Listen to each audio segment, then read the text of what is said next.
Hello everyone and welcome back to Let's Play Pokemon Alpha Sapphire. In the last part, we finished off the Pokemon Contest Spectaculars, finally getting ourselves to Lucario Knight in the process. And between parts, I did what I said I would last time and ended up doing a lot of level grinding for Blaze, specifically in the Pokemon trainers across Route 111 and on the route between Fortree and Lily Cove. And got him all the way to level 90. I'm using the rare candies to get up the last 10 because, if I haven't said it enough already in this postgame by now, by the time I got to this point in the footage, I was getting so tired of this LP in the recording factor. So that is me just kind of cutting through to get to the end of what I needed to do. So next up, we're heading back into the sky. Because now that Blaze is level 100, one more Mirage Spot has spawned in here, the Fabled Cave. This will only spawn if at least one Pokemon on your team is level 100. Can be something you traded over, can be something you leveled yourself, you just need to have something with that level. And just given it's a set Mirage Spot location, you can bet your ass we're here for another Legendary. The area is filled with electrifying pressure. If you think about the Legendaries we fought in Mirage Spots across the game up to this point, and discount the ones for Gen 6 specifically, you can probably get a good idea on who we're going to find here.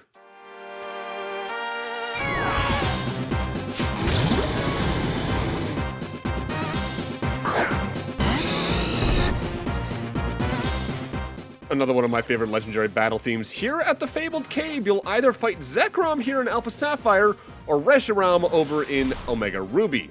Zekrom here is a Dragon Electric type, meaning it's weak to Ground, Ice, Dragon, and Fairy. Ability-wise, Zekrom has Terravolt, which is effectively Mold Breaker by another name, similarly to Mold Breaker. Any moves it uses can avoid abilities of opponent Pokemon in terms of their damage calculation steps and all that jazz. Even compared to other legendaries, I think Zekrom is a really good one, as while its main focus stat is an attack stat with over 150, the only stat it has that's below 100 is its speed at 90, which is still perfectly usable. With an HP stat of 100, physical defense and special attack stats of 120, and special defense of 100, you can do a lot with this, and it has a really good typing and lore set on top of that. With that said, over in Omega Ruby, like I mentioned, you find the opposite version legendary, Reshiram. Reshiram is a Dragon Fire type, meaning they are weak to Ground, Rock, and Dragon. Stat-wise in comparison, Reshiram is the more specially minded with a special attack stat of 150, physical attack and special defense stats of 120, and HP of defense of 100, with its speed still being 90. Really usable overall, still has the ability Turbo Blaze, which is Mold Breaker, and Terravolt by another name, pretty much. They're both really good. The fact that they're legendaries with abilities that aren't just pressure goes a long way there to them being, honestly, probably some of the best boxed legendaries to use in any given scenario you can actively use them in. With that said, again, not a big fan of using legendaries, so once I catch Zekrom, it's going to be in my party, I think, exactly once, and then outside of that, we're never seeing this thing again until I eventually reach Unova in however many years, as I've said several times across this very LP. With that said, something worth noting is these two Pokemon's signature moves, Zekrom's Fusion Bolt and Reshiram's Fusion Flare. These are in generally very powerful electric and fire type moves, but worth noting, if one move is used directly after the other in either order, the second move's power is doubled. And if memory serves, that boost can trade back and forth, which might come into play whenever I eventually get to Gen 5, call it a hunch. And doing so actively technically activates the engines of the two Pokemon in question on their tails. These can be game changers. With that said, again, it's like it's a legendary, and in most instances, legendaries are so powerful that they really just kind of break whatever's directly in front of you unless you're playing really, really sillily. Or like a child who only knew how to use offensive moves, and the wrong offensive moves to what you're going up against. Hi, me when I was like 7, 8, somewhere in that range, in eons past. There we go, though, Zekrom's caught, and that's technically the last Mirage Spot in the game that we can access normally. More on what I mean by that in a few moments. Zekrom, the deep black Pokemon. Concealing itself in lightning clouds, it flies throughout the Unova region. It creates electricity within its tail. Neat, into the box you go. With that out of the way, we're now going to go to a Pokemon Center so I can describe what we're going to do across most of the rest of this part. In specific, if you saw my Fire Red or Soul Silver LPs, this will seem kind of familiar. In those LPs, I used Game Shark codes to get event items so I could show off the event-only events, effectively, like getting the Deoxys, getting the other Lati in Soul Silver, things like that. That doesn't technically exist in the correct definitions for the 3DS games yet, But what does exist is PKHeX. Using that program, I have edited in a Reshiram, Palkia, Tornadus, and Diancie, just so I can show off the few Mirage Spots that technically do remain. You would normally get these via trading with someone with the opposite copy, which admittedly was my plan, because I was going to originally evolve Mortis via trading. The original plan was I would have an Omega Ruby save file, surprising you in the background, just to do the Soul Silver and Fire Red thing again, but oh well, can't do it on this copy yet, so PKHeX away. So by having Tornadus and Thunderous from both versions in your party and heading back to the cloud in the sky, we find the third of the forces of nature, Legendaries.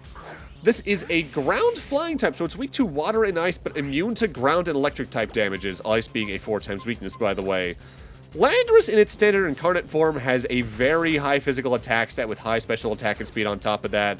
And while its HP, defense, and special defense are just what I would consider decent to okay, this is still incredibly usable. Its abilities by default are Sand Force, but it can also get Sheer Force as a hidden ability. But if you use the Reveal Glass on it and change it over to its Therian form, it instead gets Intimidate, which I think is kind of a downgrade in some regards, honestly.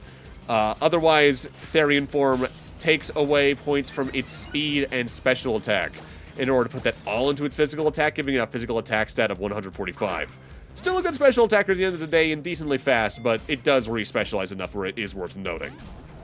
Pretty much all of the remaining Mirage Spots I'm showing off this part require both Legendaries from the two versions to actively cause the third one to spawn in, hence why I have Palkia on top of the Dialga we already cut early in the LP, hence why I brought in Reshiram alongside the Zekrom we have, and you can probably logic out what's going to be there from there. This is actually the first time I ever used PKHeX despite knowing about it for a couple of years, and it took a second to actively get to learn how to use properly.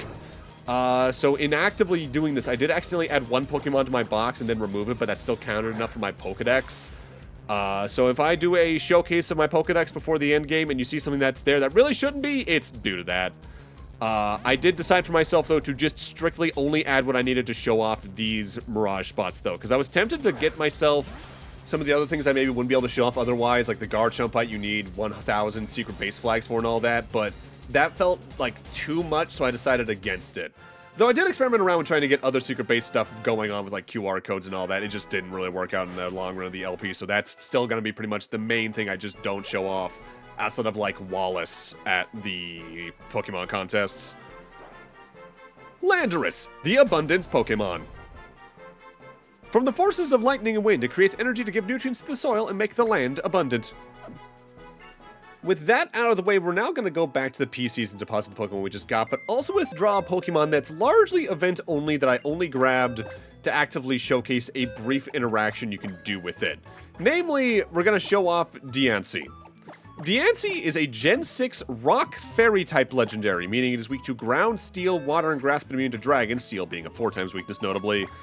Diancie is an incredibly tanky legendary with both defense stats being 150, but it's no slouch with its attacks either, with both attack stats being 100. Only real drawback is its HP and speed are both pretty low at 50, which makes it kind of fragile and unreliable in combat outside of Trick Room situations. I'll talk more about it in a moment though, because if you actively leave and re-enter a Pokemon Center with Diancie in your party, this event starts. Please, just a moment, Monsieur. I need you to attendee. Do forgive us, young master, for speaking without an introduction. This is a matter of great import that we must discuss. Is it true that you have somehow obtained the mythical Pokemon Diancie? Diancie. The inexplicable mutation arising from the Pokemon we know as Carbink. When and where it originates from, and the mechanism of its formation. It is indeed a mysterious existence, one des plus grands mystères. Diancie is the epitome of beauty among Pokemon. The divine symmetry of its body enables it to absorb light and display a radiance beyond the awareness of this realm. It is said that, upon Mega Evolving, Mega Diancie emanates a beauty that surpasses all known beauty. That beauty, it is so dazzling to behold that people call it the Royal Pink Princess. Our Junior Maiter, the young master, has been searching for Diancie in order to see this beauty fantastique. And we too have managed to obtain the Diancie that is necessaire for its Mega Evolution. We have been most ardent to discover a Diancie that we might take back to our young master, to show him this famed beauty ultime. Yet we have proved unsuitable to the task, unable to secure the indispensable Diancie. Please allow me to ask you directly. Will you agree to relinquish your Diancie to us? So, this is one of those cases where it seems like the dialogue might actively matter, but no matter what you choose here, you do actively get the same result. It's more or less just whichever flavor of text you choose to go with. As for me, I'm good. Is there no way we can persuade you? Nope. Oh, sure, please. If you could only... Wait. Master! Hey, I'm sorry they've been bugging you. You guys? I'm really glad you tried so hard to find a Diancie for me, truly, but I think you might be on the wrong track. I'm not even that into finding a Diancie anymore, you know? What I really want now is a big, tough Pokemon, you know? So you've got a Diancie, right? How about we give you the Diancite we found? It'd be a crazy waste to have a rare Pokemon like that and never even Mega Evolve it, you know? I mean, hey, I'll take it. That's what you gotta do, am I right? Mega Evolve them like bam, and then pow pow, and end that battle in a flash. Even if folks do call it a Royal Pink whatever, I bet a Mega Evolve Diancie would be crazy strong. Who knows? You keep rolling your way through battles and strolling away with victories. That's what I want to see, you know? Okay, you two, now let's shoot for a big, tough Pokemon. Oh, bonjour, matre. My French pronunciation's probably god-awful, and I apologize for that, but I didn't take French back in high school. I actively avoided my foreign language requirement through, methods is all I'll say. Let's just say it was really silly. So, in Mega Evolving, Diancie goes from having Clear Body to Magic Bounce for its ability, which is a really good transformation as it is there. But in terms of the stat boosts, it gains 60 in both its attack, special attack, and speed stats, while losing 40 in both of its defense stats. So it becomes a really good mixed attacker. This here, though, is a Pokemon I've been foreshadowing talking about in this LP since we were over near Rustboro the first time around. This is Shedinja. This is technically an evolution of Nincada, but it only appears when Nincada evolves into Ninjask at level 20 if you have both an empty slot in your party and a spare Pokeball. It's a bug ghost type, so it's only weak to Flying, Rock, Ghost, Fire, and Dark. But what's worth noting, stat-wise, it's got a good physical attack stat, but its defenses, special stats, and speed, and especially HP, are trash. In specific, every Shedinja only has 1 HP, which sounds pretty hazardous. But that's because it has the relatively unique ability known as Wonder Guard.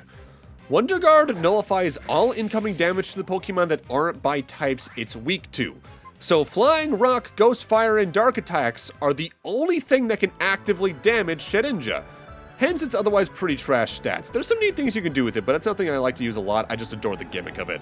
Plus with Skill Swap you can transfer Wonder Guard over to other things which can make them ridiculous.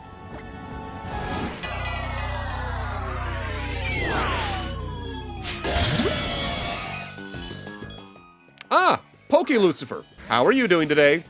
So if you head back to the Time Rift Void that's over Dewford Town, when you have both Palkia and Dialga in your party, another one spawns in that contains the Platinum Box Legendary Giratina. Ghost Dragon type, so it's weak to Ghost, Ice, Dragon, Dark, and Fairy, but immune to normal and fighting. Giratina, as we see it here, even for Legendary standards, is an absurd tank with an HP stat of 150, split defense stats of 120, and it's also good at attacking with split attack stats of 100. Its quote-unquote weakness is its speed only being 90, which, as we've seen, is kind of standard for Legendaries. Ability-wise, it has Pressure, which was pretty standard back in Gen 4 especially, and its hidden ability is Telepathy. But worth noting, this isn't all Giratina has to offer. Outside of its signature move, Shadow Force, which is effectively a ghost-type fly that's absurdly high in strength, Giratina has an additional form that's accessed by giving it its signature orb, the Grisios orb that we found in the dive sections on the eastern third of home when we were going through all those prior to the Pokemon League and all that. In doing so, you change from Giratina's altered form here to its origin form pictured here. It gains the Levitate ability, so it also actively gains Ground as an immunity. But also in doing the form change, Giratina swaps its attack and defense stats, having attack stats of 120 and defense stats of 100, becoming a little more specialized in attack, but again, you can really use it for whatever you wanted to that it had for its learn set. Giratina is probably one of my favorite legendaries to use just period, because there's so much you can do with it, but again, not big on using legendaries. With that said, Giratina, especially in Platinum, probably has, if not my overall favorite legendary battle theme, at the least the most intense one that we've really had. The fact there's effectively a heartbeat meter in it really kind of goes into some of the dark implications of its lore, but we'll save most of what that topic is for when I get to Platinum in however many years. Hell, even excluding my own Sinnoh-adjacent biases that I'll cover in more depth probably when I get to that generation, how they handle especially a lot of the stuff with Giratina in specific in BDSP is the reason I ultimately decided to stop the remake train with Omega Ruby and Alpha Sapphire here.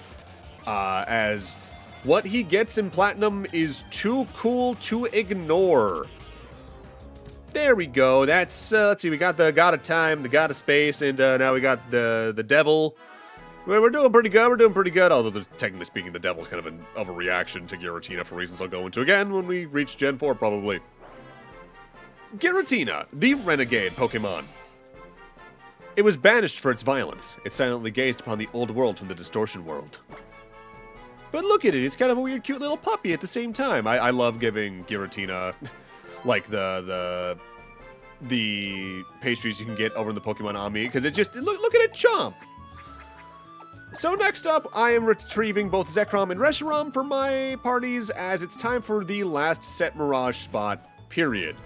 By having both in your party at once on the northwestern side of Mount Chimney, in spawns the very unique Gnarled Den. And compared to some other set Mirage spots, there are some notable items we can pick up here on the ground.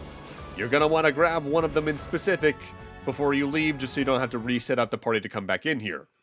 In specific, I believe it's just to the west of where the ring is in question here. Which, the rings themselves, by the way, I forget if I mentioned this already in the LP, is technically tied to a different legendary that was an event legendary, Hoopa. But I think I'll probably talk more about that topic whenever I reach X and Y. If only to save more things to talk about in Gen 6, in the main branch of Gen 6. Hence why I'm also not showcasing some of the battle arenas that are over in Mauville and all that I briefly at least entered and talked about on like the eastern half of that town. If I look like I'm wildly flailing about, it's because I actively couldn't remember in recording if the item in question was inside the area or outside it. The area is filled with freezing pressure. Interesting that. So over here on the western wall is the item in question. These are the DNA splicers. I'll talk about what these do in the upcoming fight. Well, let's see. If we needed Zekrom and Reshiram to get in here, gee, I wonder what Pokemon could potentially ever be in this hole. There's only so many in Gen 5 left at this point, really, huh? Within here is the box legendary of Black and White 2. This is Kyurem. Kyurem is a dragon ice type, meaning it is weak to fighting, rock, steel, dragon, and fairy. Kyurem, as it is, decent mixed attacker with some surprisingly low defenses for a legendary, but its HP and speed aren't anything to really laugh at either. Ability-wise, in comparison to Zekrom and Reshiram, it doesn't have too much going on. It just has pressure, which is still fine, but a little boring. And its unique signature move is Glaciate, which is surprisingly low power, but it does guarantee lowering the target speed by 1 stage, so that is pretty nice. But what's really nuts about Kyurem is that it has 2 other forms on top of this that you need the DNA splicers to access. In specific, if you use the DNA splicers when you have either Zekrom or Reshiram in your party, you get to choose which one of them to merge with Kyurem to make Black Kyurem and White Kyurem. In merging with Reshiram, you get White Kyurem, which changes its ability over from Pressure to Reshiram's Turbo Blaze. It notably gains 40 special attack and 10 special defense at the cost of 10 physical attack, notably making it one of the top 10 highest special attack stats in the series to date. And also notably can not only learn Reshiram's Fusion Flare, it's the only Pokemon in the series, I think to date, that can learn the attack Ice Burn, which is a very powerful ice type attack that has like a 30% chance of inflicting a burn status. Really powerful. In merging with Zekrom instead, you get Black Kyurem, which changes its ability from Pressure to Zekrom's Terravolt. It notably gains 40 physical attack and 10 physical defense at the cost of 10 special attack, completely inverting White Kyurem. Similarly to that form, though, it also makes it have a high attack stat of 170, which again still places it pretty consistently in the top 10 even to date in that stat threshold. It can use Zekrom's Fusion Bolt, but notably similarly to Ice Burn, Black Kyurem is the only Pokemon in the games that can learn Freeze Shock, a very powerful Ice-type move that has a 30% chance of paralyzing the target. Very powerful. I'd honestly prefer Freeze Shock as a move, but I think I tend to prefer White Kyurem as a Pokemon to use in comparison, if only because, if memory serves, its learn set is decently specially minded in comparison to physical, but it's been a while since I looked at that exact graph. Either way, both are incredibly powerful. And we'll be seeing a good chunk of them probably later on in the series. Could call it a hunch. Well, you can make the argument that maybe Arceus in their plates or Giratina's 2 forms was the start of it. Kyurem is where they really started playing around with what they could do with legendaries instead of just making them super powerful by default. And in a way, they would actively really revisit this idea over in Gen 7 in a way that I found really interesting as well. Albeit, I think that one is arguably more powerful, at least in its complete state. But I'll talk more about that whenever I reach Sun and Moon or Ultra Sun or Moon or however I decide to handle that. Future me, I do not envy your work there in whatever we end up doing. Kyurem, though, I do believe I had to try a couple of times to actively catch. I think I was here for a total of like, apparently 6.5 minutes, actually, looking at my notes. Giratina took me about 13 minutes. Landorus was about 14 minutes in the jump cut I did there. Of course, it's the final few legendaries that finally put up a fight when it comes to being caught. Go figure. Kyurem, the boundary Pokemon. It generates a powerful freezing energy inside itself, but its body became frozen with the energy leaked out. Neat. I'm sure that's not based off any real-world, seemingly natural disaster events, and not at all. With that, the Mirage Spots are now cleaned up, but there's still quite a few things left on our checklist. First off, just to mention it again very directly, this is me giving myself an opportunity to do so. The only thing I definitively cannot do in this LP, and it's not just a time investment thing, is getting 1,000 secret base flags to get the Garchomp type. Which, since we already talked about Mega Garchomp isn't the worst thing, but definitely kind of annoying that it's like the only Mega Stone I really can't get in the game. I did, for about maybe like an hour or so, mess around with trying to do rooms on Azahar and the Citra adjacent programs, trying to figure out if I could get it going. But at least in the state it was when I recorded this, I couldn't do that. Maybe it's been updated since I've been working on this LP for the better part of 4 or so months now, so who knows if that's changed. But also, and this may have just been, again, me not understanding the program fully, in attempting to actively mess around with my secret base values to get 1,000 flags over with PKHeX, it never really took. So that's why I eventually tried the QR code method, which did actively spawn in a secret base over at the coastline on the southeast of Hoenn. And while I can get their flag, doing that day by day would take 1,000 days, and getting even more in that would take like half a month at that point. And if it's not been entirely obvious, I would really like to just get this LP over with in some regards, so I just didn't feel like going out of my way to do that. What I am going out of my way to show, though, is actively me catching another Slackoth back at Petalburg Woods, for a very simple reason. Because I can't trade with another save file of myself to showcase the trade animation, I still want to at least show it, so I'm going to do one of the NPC trades. In specific, and I think I talked to this NPC after doing the gym, there is a kid in the house east of Rustboro Gym that wants a Slackoth to get their Makuhita. And hey, if you end up having trouble with Roxanne, especially on a first playthrough, especially more so in Ruby, Sapphire, and Emerald than here in Omega Ruby and Alpha Sapphire, not a bad option. For me in specific, though, I'd rather just have the Slackoth and make a Slacking be as powerful as I can. But at the same time, also just going into Roxanne as a gym leader, like, yes, technically Torchic into Combustion is weak to Rock, but you gain access to fighting type moves so quickly you still have the option. But again, Pokemon is endless options, and how you decide to build really depends on your own tastes and what you find cute, what you find usable. Again, most Pokemon are perfectly fine, especially in the main campaign. It's really when you get into post-game stuff where some can really fall apart. Next up, we're back in Moss Deep, and this is something I've been able to do since I finished off the Delta episode. I just forgot to. There's a letter here. Dear Kyle, I have something in mind, so I'll be away in training for some time. I do not expect to return to my home anytime soon. Which brings me to a request. I want you to take the Pokeball that you should find on my desk. The Beldum inside is one of my favorite Pokemon, so I hope you'll treat it like one of your own. Trusting we will meet again, Steven Stone. This is the only way in the game you can gain Beldum, which is what eventually evolves into the Metagross Steven used on his team. Though notably the one he gives us is at level 1, so we have a good bit of time to actively raise it. In specific, this will evolve into Metang in the middle evolution at level 20, and then into Metagross at level 45. Beldum has either Clear Body or Light Metal for its abilities, both of which can be useful as they evolve. Being Steel Psychic, it is weak to Ground, Ghost, Fire, and Dark, but immune to Poison.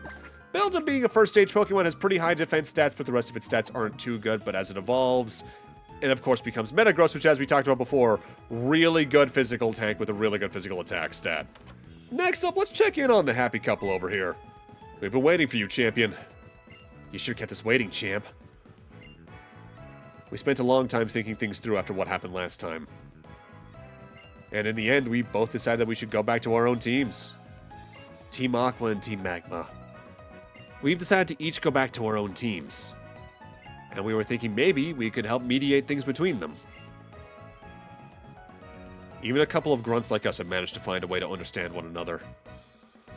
It seems like there has to be a way for everyone to recognize one another and move forward. but we were only able to dream of something like that because both teams have changed already. And I think that's all thanks to what you've done. And so that's why we hope to ask you a favor, champion. That's right, it's something that we can only ask you to do. In talking to them at this point, they will each give you the main Pokemon tied to their team. The Team Aqua Grunt will give you a Sharpedo, and the Team Magma Grunt will give you a Camerupt. You don't have to choose one or the other, you can just pick both, but you do need space in your party. I don't remember if there's anything super special about these specific Camerupts and Sharpedos, but hey, if you want them for your Pokedex and you don't feel like raising a Kavranha or a Numel all the way up, not a bad way to get them. There's actively some theories that these two are technically connected to a pair of NPCs from, I think it was Black and White 2? Where there's a Pokemon Ranger that's a former Team Aqua Grunt who's dating a former Team Magma Grunt, though I think in that game's case, both members of that relationship were implied to not know about the other's origins in that regard. But then again, given how, again, Gen 6, especially Omega Ruby and Alpha Sapphire, goes into the alternate dimensions angle, it might just be a different version of them for all we know, which feels a little cowardly, but hey, I'm glad things are working out for them. That's all this little plotline has, but hey, pretty good way to get, especially a Sharpedo in case you really want one, but I would really recommend raising one from a Carvanha, if only just to make sure your effort values go to the best extent for raising the Pokemon stats. Next up, I want to head back to Moss Deep Space Center. I think I mentioned this in a call-out early on in the game, and maybe even when we were in the Space Center for the first time ourselves. But after either, I think, entering the Hall of Fame or finishing the Delta episode, there is now a Kecleon hiding behind the spacesuit standee here. And you want to catch this Kecleon more than any other Kecleon for one specific reason. This one automatically will always have Kecleon's hidden ability, Protean. Just to bring it up again, which I did bring it up when we first actively encountered Kecleon. By default, Kecleon has color change where whenever it gets hit by a damage-dealing move, the Pokemon type changes to the type of the move that hit it. Protean is the inverse. This Pokemon's type will automatically get changed to the type of the move it's about to use. Which is ultimately a more interesting Kecleon to use, if only because, in a way, you can set its typing to be whatever you want it to be, rather than relying on whatever the opponents are. But again, I'm not really keen on using Kecleon, so oh well. Next up, we're back at the Lily Cove Museum just to talk about one detail I'm not going to be showing off in the LP again here. Namely, there's obviously 3 portraits for every Master Rank here. If you fill up all 15 frames, and it can be with the same Pokemon as you see there with the 2 Master Rank wins for Blaze through the first one and then finishing off Lizia's plotline, you can talk to the curator and get a glass ornament for your secret base, pictured here. The same item was also in Ruby, Sapphire, and Emerald, but you just needed to master all the Master Ranks over a certain score to do so, and you only needed to do each one once. The main reason I'm not doing it at this point is, at this point, I had already changed over my movesets again, and since I was getting tired of the game at this point, I just decided not to do it. Not a big deal at the end of the day anyway.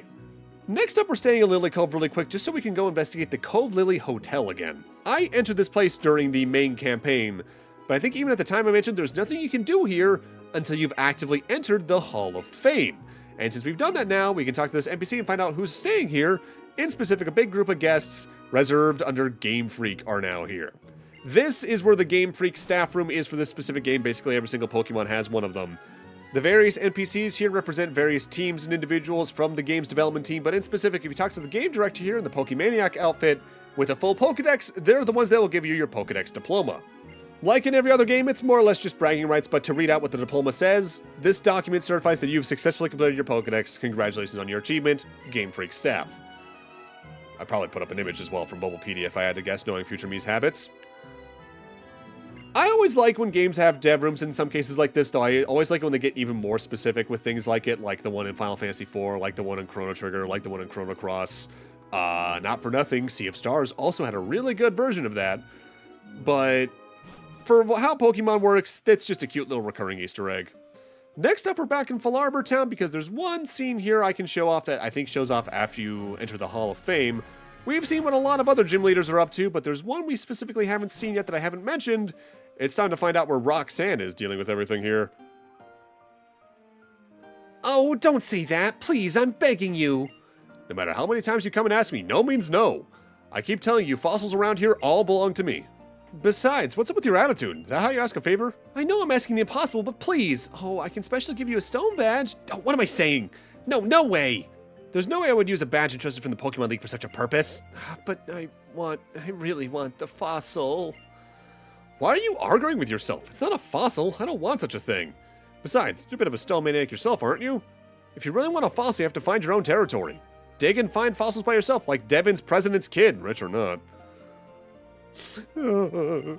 What? You're crying? Well, I don't mind you crying, but please don't let your tears drop anywhere, because the moisture and salt content in tears may have adverse effects on fossils.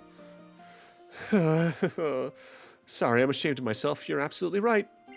I was behaving like a spoiled child. Now I'll excuse myself. Oh my, she's still wet behind the ears.